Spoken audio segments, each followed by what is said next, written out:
ایک جنگل میں ایک بندر رہتا تھا جو بہت زیادہ بھوکا تھا اور ادھر ادھر گھوم رہا تھا۔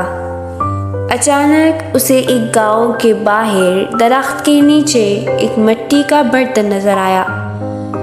بندر اس کی طرف بھاگا اور جب اس نے برتن کے اندر دیکھا تو اس میں بہت زیادہ مونگ پھلی تھی۔ خوش ہو کر اس نے جلدی سے ہاتھ ڈالا اور اپنی مٹھی بھر لی، لیکن جب اس نے ہاتھ باہر نکالنے کی کوشش کی تو اس کا ہاتھ اس برتن کے اندر ہی پھنس گیا۔ اس نے بہت زور لگایا لیکن اس کا ہاتھ باہر نہ نکل سکا۔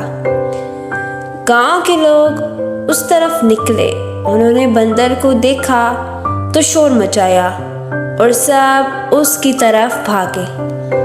بندر نے انہیں آتے دیکھا مگر پھر بھی مونگ پھلی نہ چھوڑی۔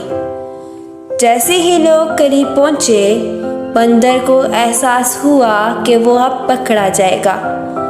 آخری لمحے میں خوف کے مارے اس نے مونگ پھلی چھوڑ دی اور تیزی سے اپنا ہاتھ نکال کر درخت پر چڑھ گیا۔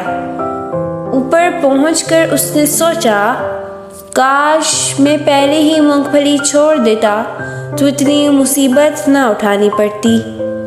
سبق: لالچ ہمیشہ نقصان کا سبب بنتا ہے اور بعض اوقات خطرے میں بھی ڈال سکتا ہے۔